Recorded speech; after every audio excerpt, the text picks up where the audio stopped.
नमस्कार दोस्तों, स्वागत है आपका हमारे चैनल पर। आज मैं आपसे कोई कहानी सुनाने नहीं आया हूं।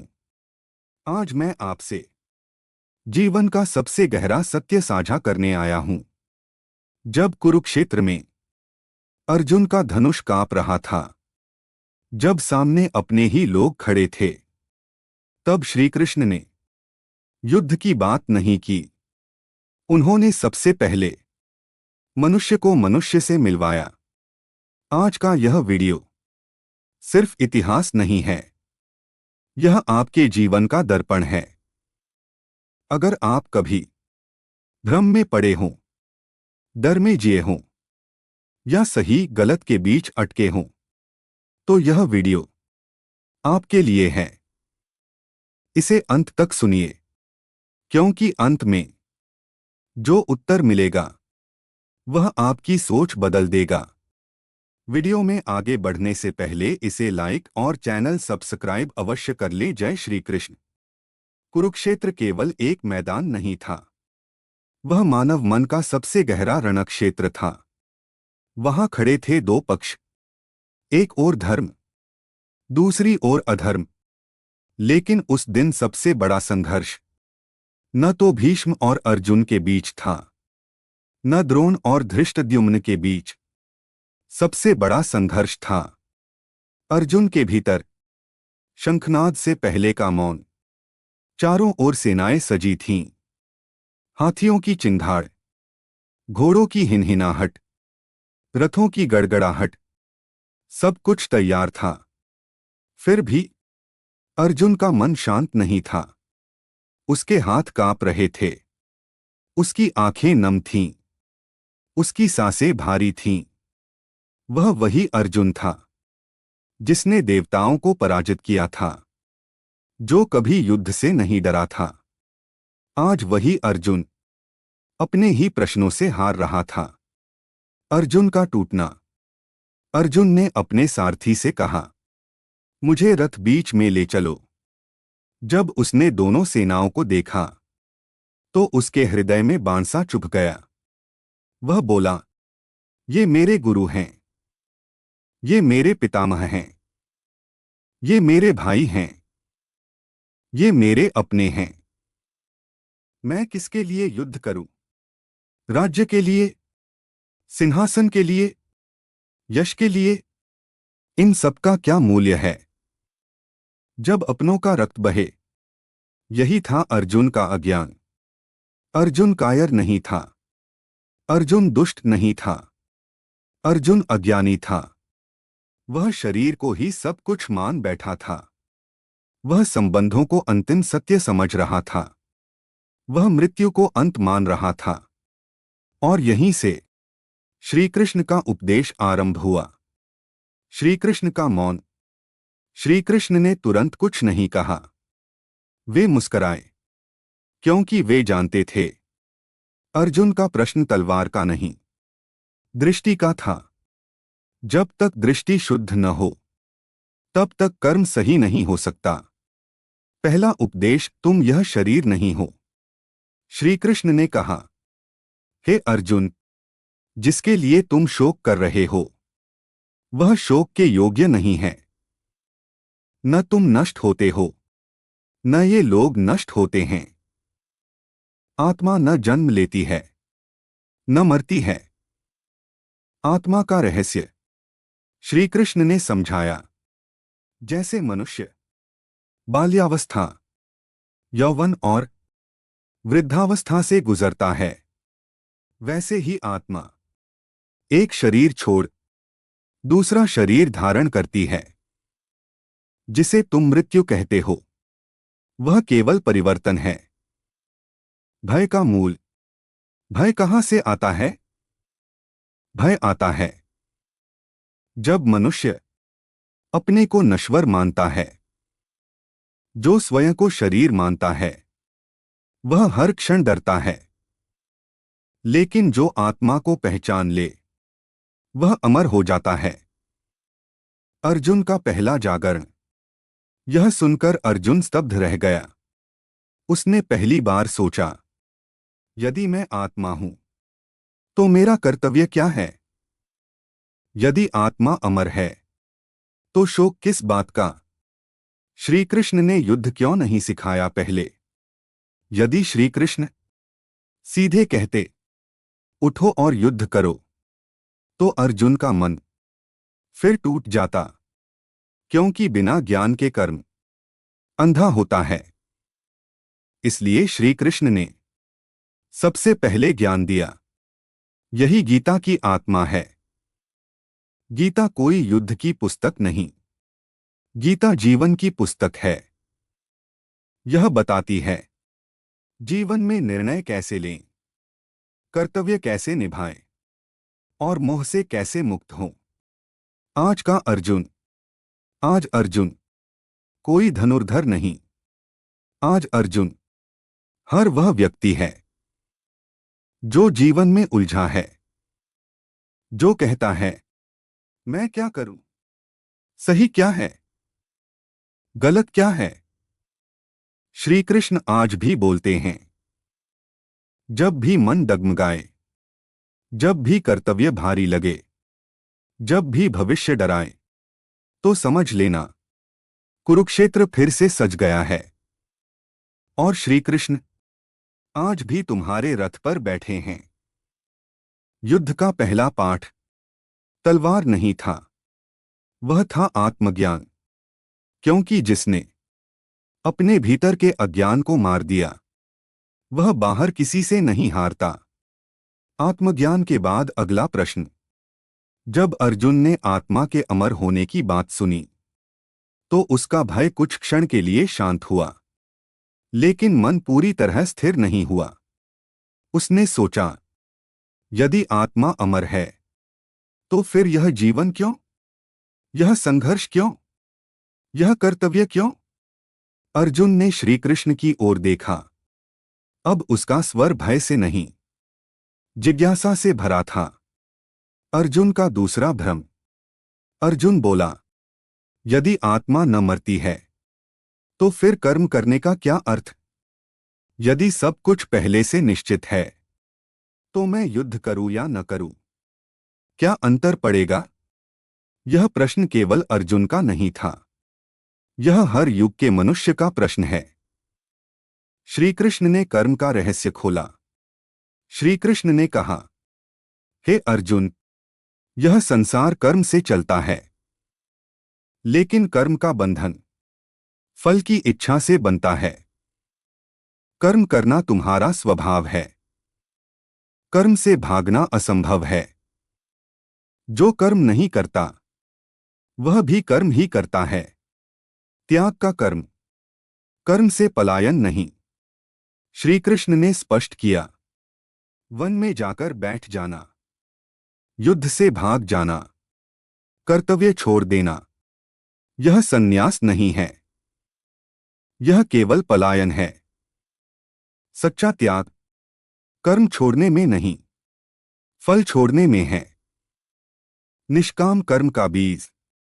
श्री कृष्ण बोले, कर्म करो, लेकिन यह मत सोचो कि मुझे क्या मिलेगा। जब कर्म स्वार्थ से मुक्त हो जाता है, तो वह बंधन नहीं बनाता। फल की चिंता मन को अशांत करती है, और अशांत मन सही निर्णय नहीं ले सकता। अर्जुन को क्यों यह शिक्षा दी गई? अर्जुन का युद्ध केवल बाहरी नहीं था, वह युद्ध कर भी लेता तो उसके मन में पछतावा बना रहता। श्री कृष्ण चाहते थे अर्जुन न केवल जीते, बल्कि शांत भी रहे। कर्तव्य का अर्थ। श्री कृष्ण ने कहा, हर व्यक्ति किसी भूमिका में जन्म लेता है। पुत्र का कर्तव्य अलग है, राजा का अलग, योद्धा का अलग। कर्तव्य से भागना अपने स्वभाव से भागना है, और जो अपने स्वभाव से भागता है, वह जीवन में कभी सुखी नहीं होता। अर्जुन का वास्तविक धर्म। अर्जुन योद्धा था, उसका धर्म था अन्याय के विरुद्ध खड़ा होना। यदि वह युद्ध नहीं करता, तो अधर्म जीत जाता। और तब यह युद्ध केवल एक परिवार का नहीं, पूरे समाज का पतन बन जाता। श्री कृष्ण का कठोर सत्य। श्री कृष्ण ने कहा, जो अधर्म को देखकर चुप रहता है वह भी अधर्मी होता है। दया और मोह में अंतर होता है। दया ज्ञान से आती है, मोह अज्ञान से। मोह का बंधन। अर्जुन जिन लोगों को अपना कह रहा था वे ही अन्याय का समर्थन कर रहे थे। यदि संबंध धर्म से ऊपर हो जाए तो समाज नष्ट हो जाता है। श्री कृष्ण ने अर्जुन को सिखाया, धर्म पहले है, संबंध बाद में। आज के जीवन में यही सत्य। आज भी मनुष्य यही भूल करता है। वह गलत को देखता है लेकिन बोलता नहीं। वह कहता है, ये मेरा मामला नहीं। यही मौन अधर्म को बल देता है। निष्काम कर्म का प्रभाव। जब मनुष्य फल की चिंता छोड़ देता है तो भय समाप्त हो जाता है। असफलता का डर नहीं रहता, अपमान की चिंता नहीं रहती। तब कर्म पूजा बन जाता है। अर्जुन का मन बदलने लगा। अर्जुन अब पहले जैसा नहीं था। उसकी आंखों में अब आंसू नहीं थे। वहां प्रश्न थे, लेकिन वे डर से नहीं, समझ से जन्मे थे। उसने पहली बार अपने कर्तव्य को स्पष्ट रूप से देखा। श्री कृष्ण ने क्यों पहले ज्ञान दिया? यदि कर्म पहले सिखाया जाता तो अर्जुन युद्ध करता लेकिन भीतर से टूट जाता। ज्ञान ने उसके मन को स्थिर किया। ज्ञान ने उसे दृष्टि दी और दृष्टि के बिना कर्म अंधा होता है। जीवन का यही सूत्र। पहले समझ, फिर कर्म। पहले चेतना, फिर निर्णय। पहले भीतर की जीत, फिर बाहर की। श्री कृष्ण ने अर्जुन को सबसे पहले आत्मा का ज्ञान दिया, फिर कर्म का मार्ग दिखाया। क्योंकि जो जानता है कि वह कौन है वही जान पाता है कि उसे क्या करना है। ज्ञान और कर्म के बाद तीसरा द्वार, आत्मा का ज्ञान और कर्तव्य का बोध। अर्जुन को दिशा दे चुके थे, लेकिन अभी भी एक सूक्ष्म बोझ उसके हृदय में शेष था। वह बोझ था अहंकार। अर्जुन अब भी यह सोच रहा था, मैं ही करता हूं, मैं ही लड़ूंगा, मैं ही जीतूंगा। यही वह बिंदु था जहां श्री कृष्ण ने सबसे गहरा रहस्य खोला। अहंकार सबसे सूक्ष्म शत्रु। अहंकार तलवार की तरह सामने से वार नहीं करता। वह मित्र की तरह भीतर बैठ जाता है। वह कहता है, मैं सही हूं, मैं महान हूं, मेरे बिना कुछ नहीं होगा। और यही सोच मनुष्य को अज्ञान में बांध देती है। श्री कृष्ण का तीसरा उपदेश। श्री कृष्ण ने कहा, हे अर्जुन, तुम कर्ता नहीं हो, तुम केवल एक माध्यम हो। संसार की सारी क्रियाएं प्रकृति द्वारा होती हैं। जो स्वयं को कर्ता मानता है वह बंधन में पड़ता है। यह सुनकर अर्जुन चकित हुआ। अर्जुन बोला, यदि मैं कर्ता नहीं हूं तो फिर युद्ध कौन कर रहा है? यदि सब प्रकृति कर रही है तो मेरा प्रयास व्यर्थ क्यों नहीं? यह प्रश्न बहुत गहरा था। श्री कृष्ण ने रहस्य स्पष्ट किया। श्री कृष्ण बोले, कर्म होता है प्रकृति से, लेकिन कर्म का बंधन अहंकार से बनता है। जब तुम कहते हो मैं कर रहा हूं तब तुम बंधते हो। जब तुम कहते हो यह मुझसे कराया जा रहा है तब तुम मुक्त होते हो। समर्पण का अर्थ समर्पण का अर्थ कर्म छोड़ना नहीं है। समर्पण का अर्थ है कर्म को ईश्वर को अर्पित करना। जब कर्म अहंकार से मुक्त हो जाता है तो वह भक्ति बन जाता है। भक्ति कोई पूजा नहीं। श्री कृष्ण ने अर्जुन को समझाया, भक्ति का अर्थ मंदिर जाना नहीं। भक्ति का अर्थ फूल चढ़ाना नहीं। भक्ति का अर्थ है हर कर्म को ईश्वर की इच्छा मानकर करना। अर्जुन की दृष्टि बदलने लगी। अब अर्जुन समझने लगा, यदि मैं केवल साधन हूं तो चिंता किस बात की। यदि परिणाम मेरे हाथ में नहीं तो भय किस बात का। यहीं से उसका मन हल्का होने लगा। क्यों भक्ति आवश्यक थी? ज्ञान मन को स्पष्ट करता है। कर्म जीवन को चलाता है। लेकिन भक्ति हृदय को शांत करती है। बिना भक्ति के ज्ञान शुष्क हो जाता है। बिना भक्ति के कर्म बोझ बन जाता है। श्री कृष्ण का सबसे कोमल सत्य। श्री कृष्ण ने कहा, जो मुझे अपने कर्म अर्पित करता है मैं उसका भार स्वयं उठा लेता हूं। जो मुझे अपने भय सौंप देता है मैं उसका मार्ग स्वयं बना देता हूं। अर्जुन का अंतर्मन। अब अर्जुन अपने को अकेला नहीं समझ रहा था। उसे लग रहा था, मैं युद्धभूमि में हूं लेकिन अकेला नहीं। मेरा सारथी सिर्फ रथ नहीं चला रहा, मेरा जीवन भी मार्गदर्शन कर रहा है। आज के युग में यह शिक्षा। आज का मनुष्य सब कुछ स्वयं करना चाहता है। वह हर परिणाम का भार अपने ऊपर ले लेता है और फिर थक जाता है, टूट जाता है। श्री कृष्ण कहते हैं, कर्म करो लेकिन भार मत उठाओ। अहंकार का विसर्जन। जिस दिन मनुष्य यह स्वीकार कर लेता है कि वह अकेला करता नहीं, उसी दिन उसकी पीड़ा समाप्त होने लगती है। क्योंकि अहंकार ही सबसे बड़ा बोझ है। अर्जुन का रूपांतरण। अब अर्जुन की पीठ सीधी थी। उसकी आंखें स्थिर थीं। उसकी सांसें संतुलित थीं। वह युद्ध के लिए उत्साहित नहीं था, वह युद्ध के लिए तैयार था। और यही अंतर था श्री कृष्ण का उद्देश्य।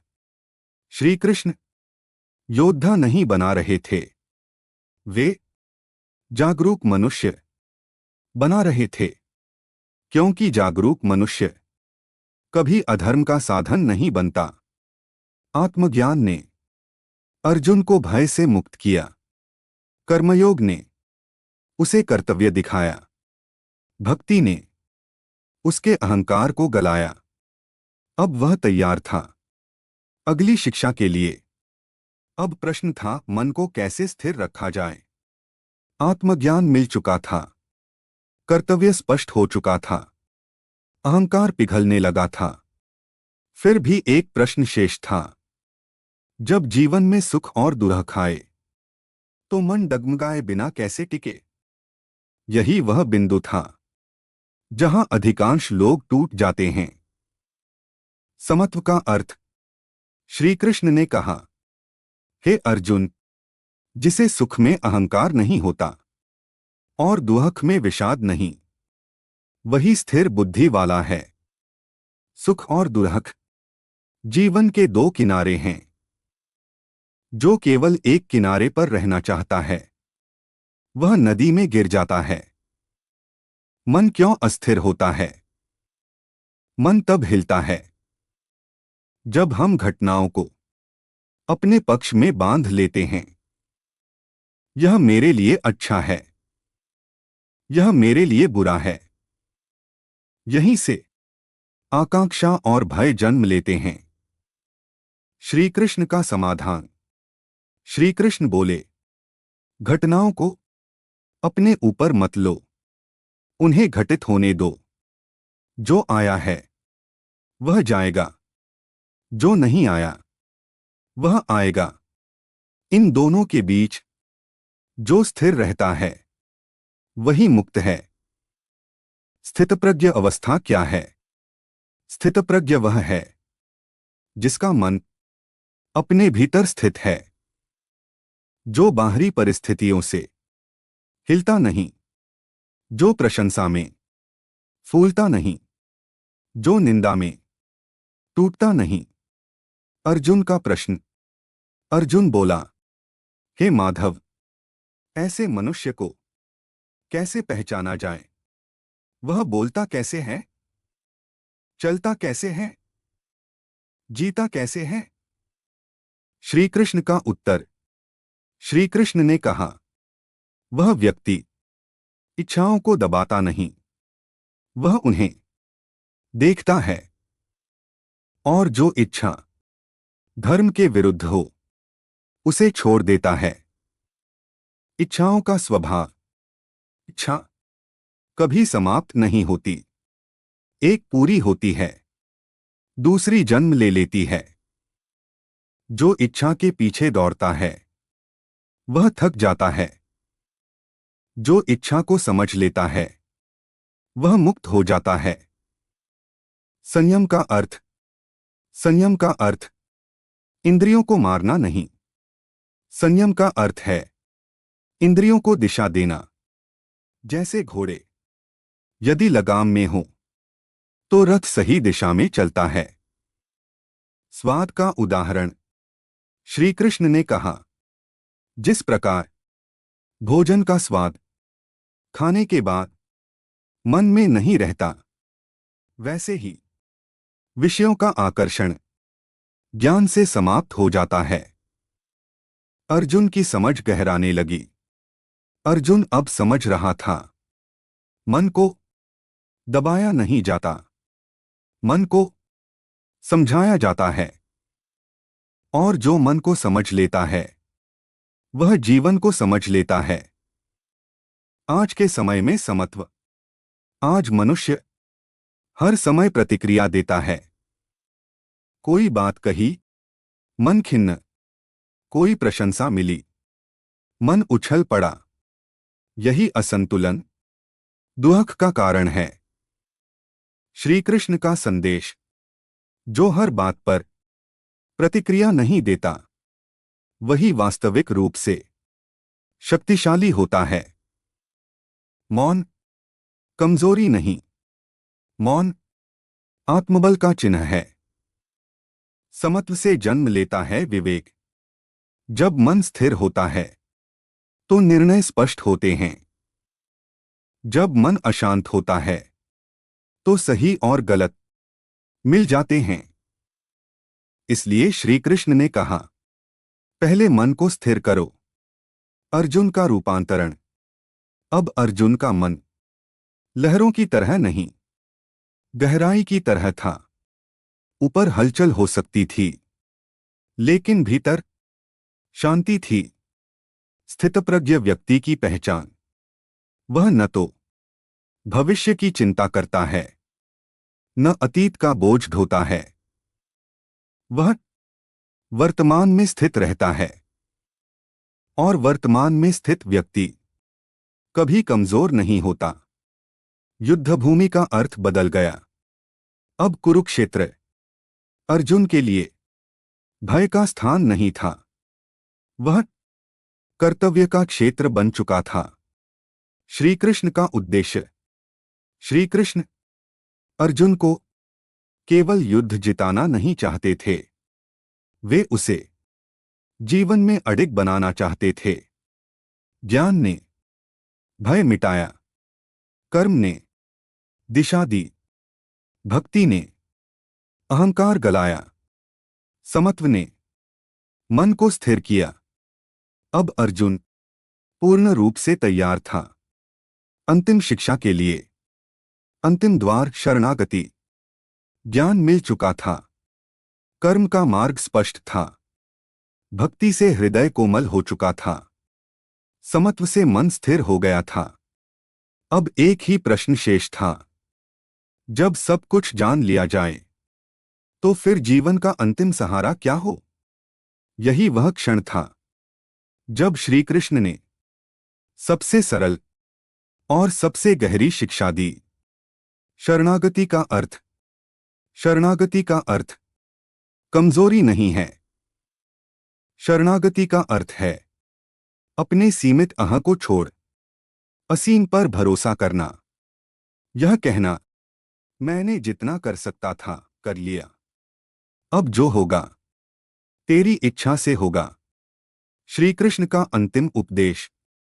श्री कृष्ण ने कहा, सभी मार्गों को छोड़कर मेरी शरण में आ जाओ, मैं तुम्हें सभी बंधनों से मुक्त कर दूंगा। डरो मत।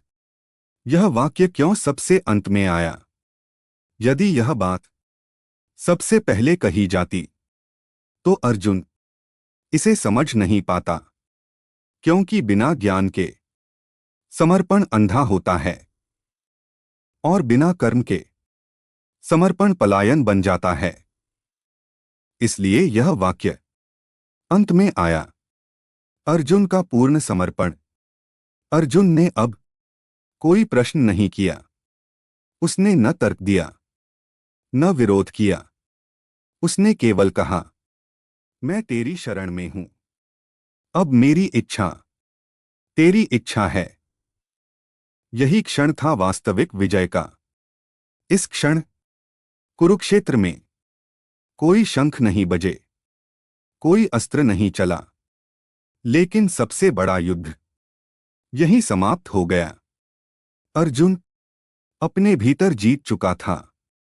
युद्ध अब केवल औपचारिक था। अब युद्ध अर्जुन की महत्वाकांक्षा नहीं था, वह उसका कर्तव्य था।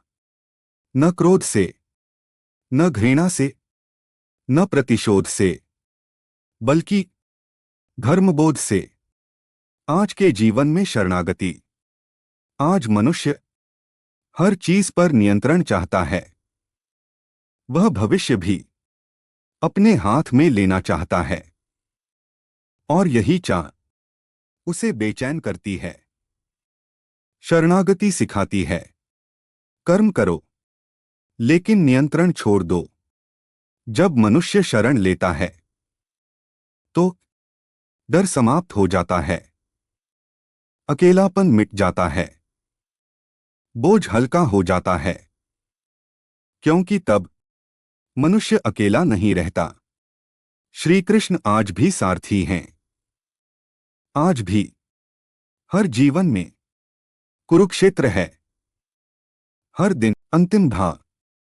यदि जीवन में कभी मार्ग धुंधला लगे तो याद रखना, श्री कृष्ण ने अर्जुन से कहा था, डरो मत, मैं तुम्हारे साथ हूं। आज अगर श्री कृष्ण का यह ज्ञान आपके हृदय तक पहुंचा हो, अगर अर्जुन की उलझन में आपने अपना जीवन देखा हो, तो यह वीडियो सिर्फ देखिए मत, हृदय से स्वीकार कीजिए। अगर यह ज्ञान किसी एक इंसान को भी सही मार्ग दिखा दे तो यही इसकी सफलता है। वीडियो को पसंद करें ताकि यह संदेश और लोगों तक पहुंचे। इसे शेयर करें, क्योंकि किसी न किसी का कुरुक्षेत्र आज भी चल रहा है। और अगर आप ऐसे ही गहरे, सच्चे और जीवन बदलने वाले ज्ञान से जुड़े रहना चाहते हैं तो अभी चैनल को सब्सक्राइब करें, क्योंकि यहां सिर्फ कथाएं नहीं, जीने की दिशा मिलती है। श्री कृष्ण आप सबका मार्गदर्शन करें। कमेंट में जरूर लिखें जय श्री कृष्ण।